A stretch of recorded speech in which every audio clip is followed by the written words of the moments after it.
Ladies and gentlemen, welcome to another episode of Point for Point podcast. We came across some information on this CTE thing that's going around in the NFL. We've seen the hits that Tua Tagovailoa have taken to the head. We've seen him go to the ground and be limp. We've seen the NFL take many precautions on trying to reinforce these helmets. And I was always curious as to if some of these situations are um are they do these people have preconditions, or is this something that really happens from the NFL and the banging around of the heads and the helmets and people that are larger than the average human being, maybe from drugs. um I've always been skeptical of this because there is a such thing as having pre-existing conditions. We take for granted that everybody in the NFL is healthy as a spring chicken.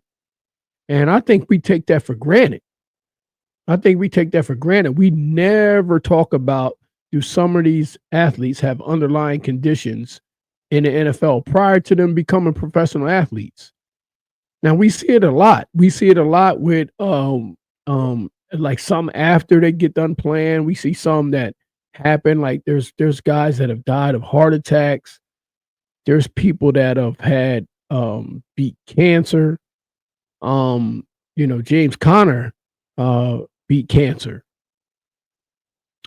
We see guys like Randy Moss right now who's battling something after the sport. Many things happen. I mean, I think we look at these athletes and we think they're indestructible. And I think we really take that for granted. I think we need to start looking more into some of these athletes having pre-existing conditions, it's very well possible. But when it comes to the CTE, I don't know if enough information on it to give a 100% solid comment on it. But I came across this one particular video that I think you guys might find interesting that I never even knew about.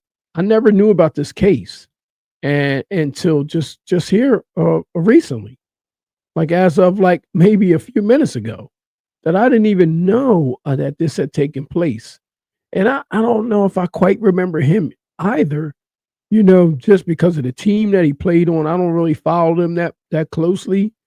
But as I'm watching this with you guys, this is just as fresh for me as it is for you guys as you're watching this show. So we're going to get right into this. This happens to be an individual that they said had CTE and some major things taking place. So,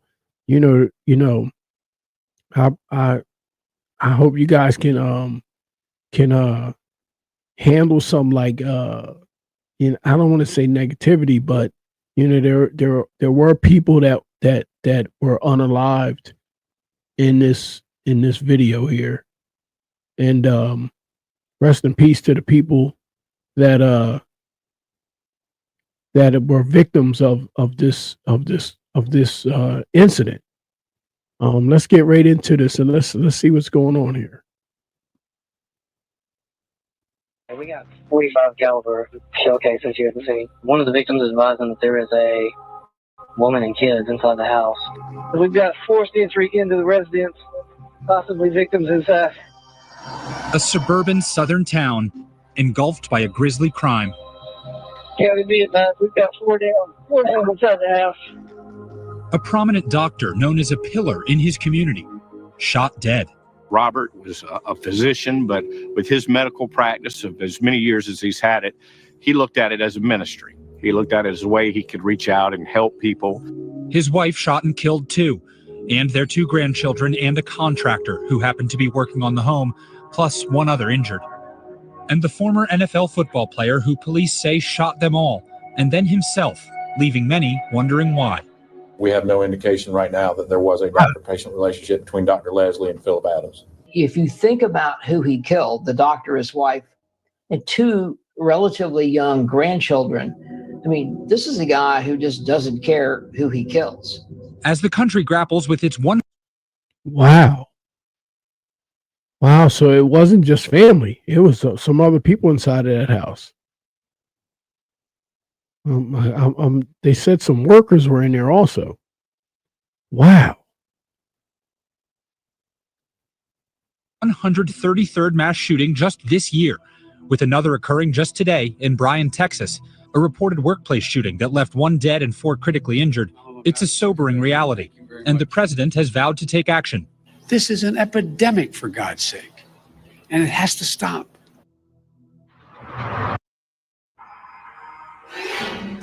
Frightening free radicals are everywhere. Luckily, Palm Wonderful's antioxidants help defend against them. Real life is scary. Protect yourself from free radicals with Palm.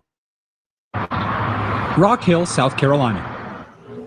A quiet town of just over 75,000.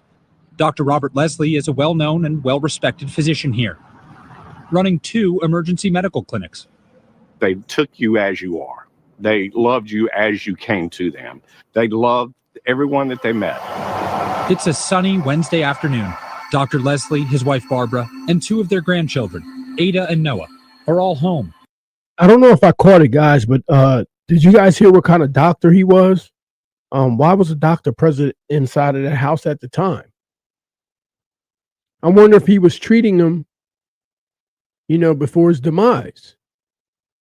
I don't know if I didn't catch that, but if you guys caught it, leave it in the comments for me.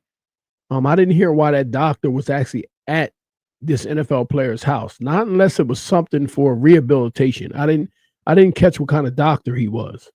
I missed that part. Let's go. HVAC technicians James Lewis and Robert Shook are outside working. 911. Yes, ma'am. I think we've had some trouble at 4456 Marshall Road. What's going on Marshall Road? I think there's been a bad shooting. A concerned neighbor out cutting grass hears shots and sees someone in the distance. The guy walked out of the house. I'm quite sure I seen him from a distance. It looked like a black guy. By 4:45 p.m., sheriff's deputies are called to the Leslie's home. First deputies arrived on the scene 8 minutes after that, those 2 911 calls. Then we immediately began to assemble. Okay, that was they're at the doctor's home. Okay. All right, I get it now. So, they're at the doctor's home, but I wonder what kind of doctor is he for this NFL player to be there? Team to clear the house of Dr. Robert Lesslie. Dr. Lesslie, his wife Barbara, and their 2 grandchildren are all found dead on the scene, as well as the HVAC contractor, James Lewis. His colleague, Robert Shook, is critically injured. Once we cleared the home, we found Dr. Robert Lesslie and his wife Barbara and their 2 grandchildren in a room in the back of the house, all deceased with gunshot wounds. Did he find them in that room, or did he make his way into the house and force them all into a room at gunpoint? Perhaps, we'll see. Neighbors nearby are evacuated as a search for a suspect begins.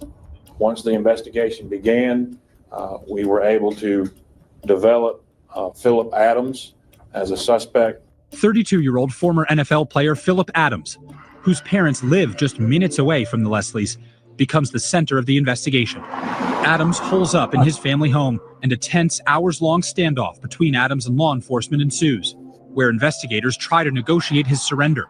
And so, wow. And his parents lived minutes away from where he was committing this crime? Woo. Sheesh. So for a period of, it sounds like hours, they tried to communicate with somebody that didn't respond. So at some point, they decided to send a robot into the house to do an analysis and look for people. Just before 3 a.m., after clearing the home, police discover Adams dead after an apparent self-inflicted gunshot wound. Neighbors and loved ones stunned, left searching for answers. Adams' father speaking to an NBC affiliate this morning. Well, I can say that he's a good kid. He was a good kid, and I think the football messed him up. Well, all I can tell you, we pray for the family that, and I used to be my doctor a long time ago. The motive remains unclear. There's nothing about this right now that makes sense to any of us. As the sheriff looks for the motivations for this mass shooting. Wow. This is incredible. This is incredible.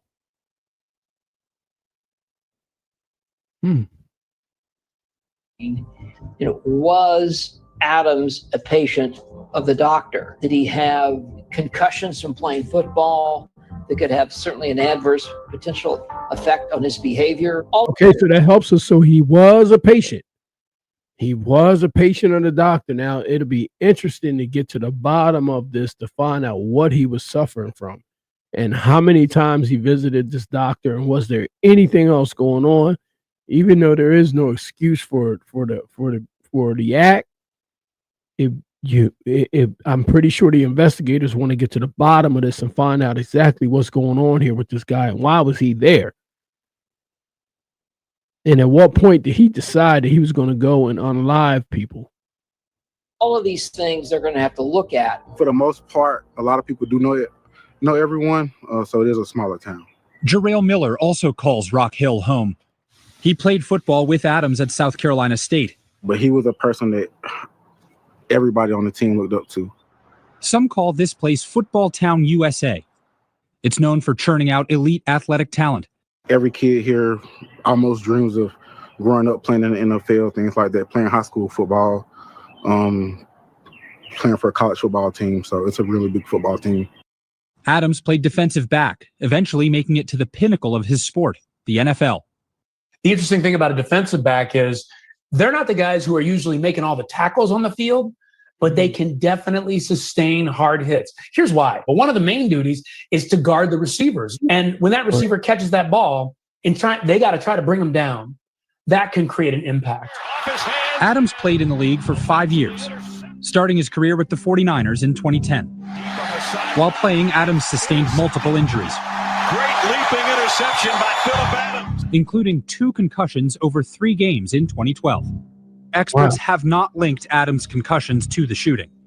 Everybody takes this differently. And that's been one of the toughest things about diagnosing and understanding concussions as it relates to playing football and contact sports. Concussions certainly could contribute to behavioral changes. They have a wide manifestation.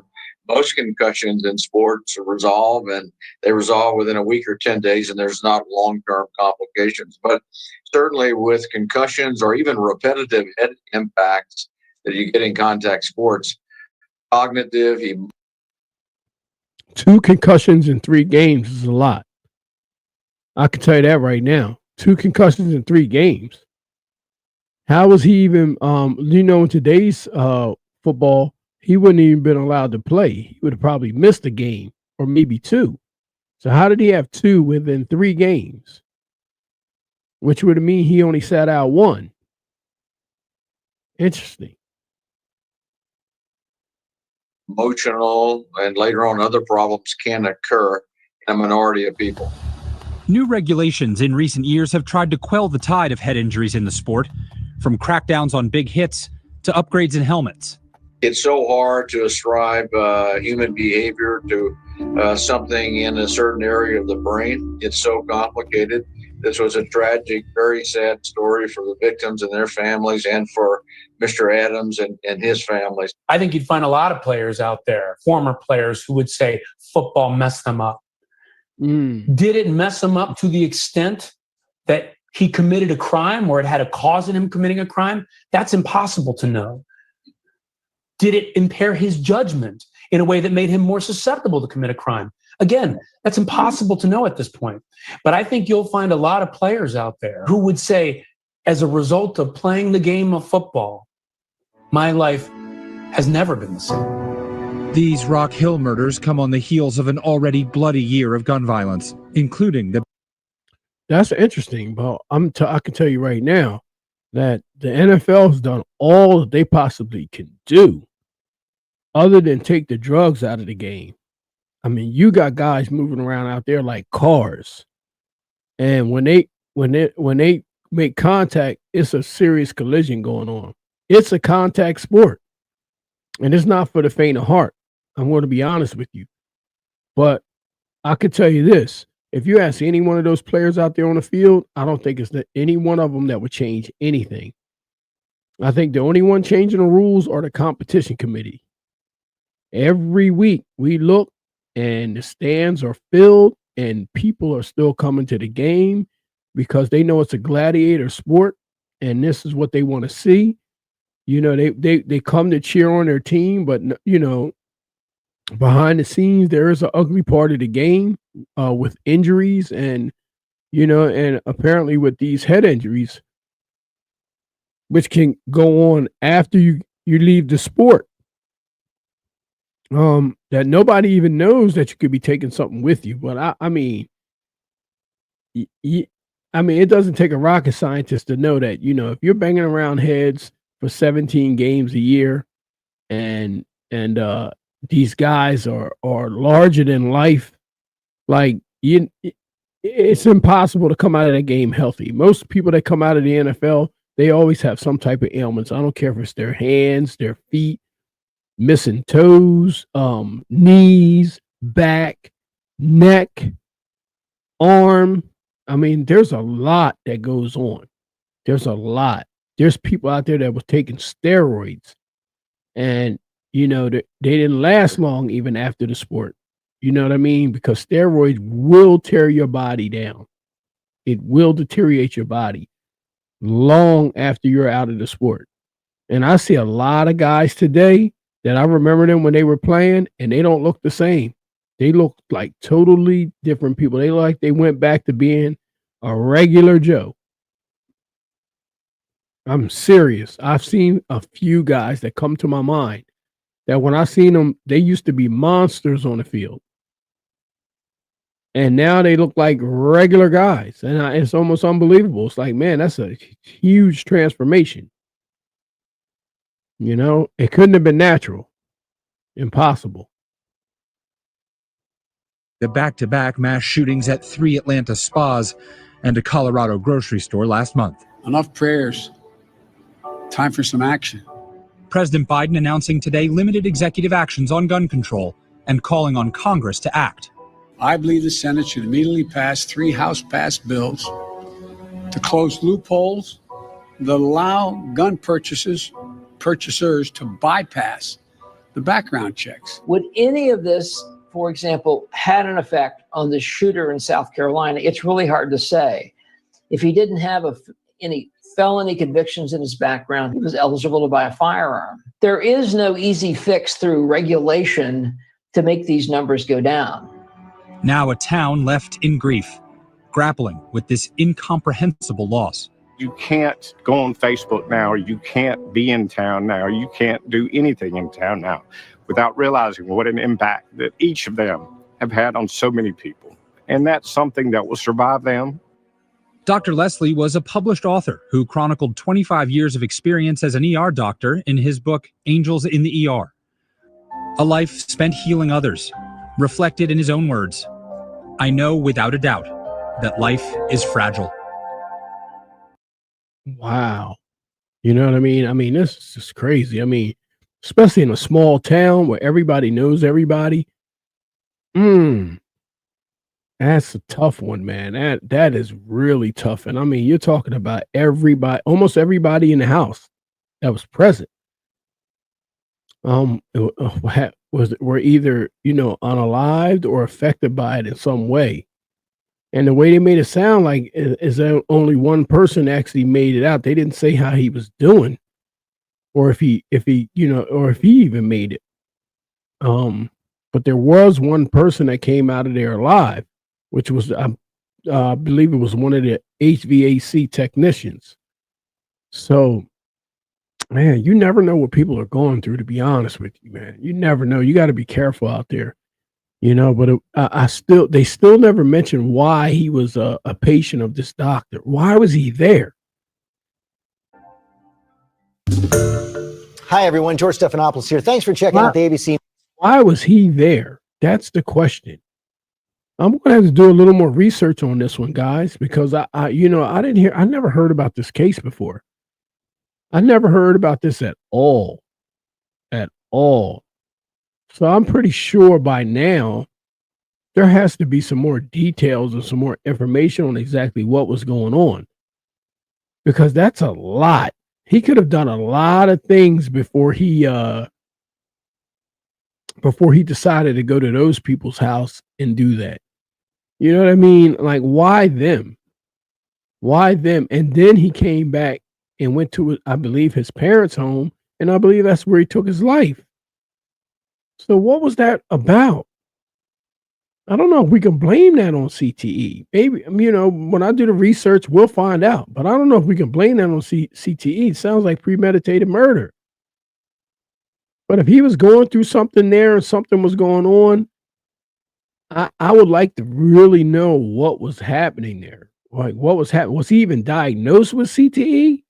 Or are they just saying it could have been, or is that could have been a possible suspect to CTE just because he played in the NFL? Were there any previous diagnosis? Did they find something in the autopsy? We're going to find out. I'm going to do a little more research on this, and we're definitely going to come back and do a part 2 on this, guys. For all my point-for-point pistols out there, we're definitely going to do a part 2 on this one, just to find out exactly what was going on, because this is a very interesting case, one that I've never heard of before. I had no clue that this had taken place at all. And I don't quite remember. I think I remember him a little bit when he played for the Raiders, or maybe it was when he played for the Jets. I believe I remember him a little bit when he played for the Jets, but I don't recall him, like, right off the top of my head. I don't recall. And I keep up with a lot of players in the NFL, but I don't. This one eludes me, and that's why I've never heard of this case. So when they said his name, when I saw the headliner and I saw his name, I was like, that doesn't ring any bells. So I was, I don't know. This one just eludes me. But ladies and gentlemen, listen, I thank you for joining this episode of Point for Point podcast. Make sure you guys like, share, and subscribe to the channel. Leave your comments down below also. And let me know how you feel about this case and was a CTE. If you know something about this case that I don't know, please inform me, because I definitely don't know how this ended up, with the answers. How did they come up with the final answers about what happened there? But if you do, please leave it in the comments below. And guys, like I said, please like, share, and subscribe to the channel. Get those likes up, and share the channel. Tell a friend, and let that friend tell a friend. And I'll see you guys on the next episode of Point for Point podcast. Until then, God bless. Have a good night, and I'll see you on the next episode.